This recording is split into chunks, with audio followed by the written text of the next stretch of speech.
Israeli আকাশসীমার পূর্ণ নিয়ন্ত্রণ নিয়েছে ইরান। শক্তিশালী মিসাইল হামলায় ইসরায়েলের প্রতিরক্ষা বলয় ভেঙে ফেলার মধ্য দিয়ে এমন দাবি করেছে আইআরজিসি। এর আগে ২৪ ঘণ্টায় বিমান ঘাঁটি সহ ইসরায়েলের বিভিন্ন স্থাপনা লক্ষ্য করে ৯ দফা মিসাইল হামলা চলে। ইরান জুড়েও আগ্রাসী অভিযান অব্যাহত রেখেছে তেল আবিব।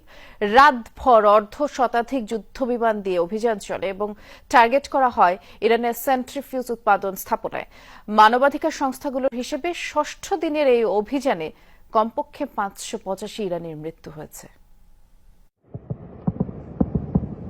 ইরানের আকাশসীমা পূর্ণ নিয়ন্ত্রণের দাবি করলেও দেশটির আকাশ প্রতিরক্ষা ব্যবস্থার কাছে এভাবেই ধরাশায়ী হতে দেখা গেছে একের পর এক ইসরায়েলি ক্ষেপণাস্ত্রকে। তেহরানের এয়ার ডিফেন্সের কাছে ক্রমাগত হার মানছে তেল আবিবের মিসাইল ড্রোন। মঙ্গলবার রাতভর ৫০টিরও বেশি যুদ্ধবিমান দিয়ে ইরানে হামলা চালায় ইসরায়েল। ধ্বংসের দাবি করা হয় বিভিন্ন সেন্ট্রিফিউজ উৎপাদন ব্যবস্থা, যা সরাসরি তেহরানের ইউরেনিয়াম সমৃদ্ধকরণ কর্মসূচির সাথে সংশ্লিষ্ট। প্রায় ২০০টি মিসাইল লঞ্চিং সাইট ধ্বংসের দাবি করেছে আইডিএফ। নতুনভাবে তেহরানের বিভিন্ন এলাকা থেকে বাসিন্দাদের সরে যাওয়ার নির্দেশ দেওয়া হয়েছে। কিছুক্ষণ আগেই ইরানের প্রাণকেন্দ্রে বড় পরিসরে হামলা চালিয়েছি আমরা। রাত 5 নামের যে কমান্ড সেন্টার থেকে বেশিরভাগ মিসাইল লঞ্চ করা হতো তা নির্মূল করা হয়েছে। ২৪ ঘণ্টায় ইসরায়েলে ৯ দফায় মিসাইল হামলা চালিয়েছে ইরান। টার্গেট করা হয়েছে উত্তরাঞ্চলীয় মেরন বিমান ঘাঁটি। মধ্য ইসরায়েলে ইরানের ক্ষেপণাস্ত্র হামলার পর বেশ কয়েকটি অগ্নিকাণ্ডের খবর পাওয়া গেছে।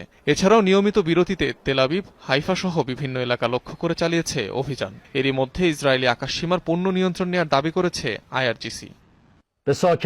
এখন পর্যন্ত পরিচালিত অভিযানগুলো কেবল একটি সতর্কবার্তা।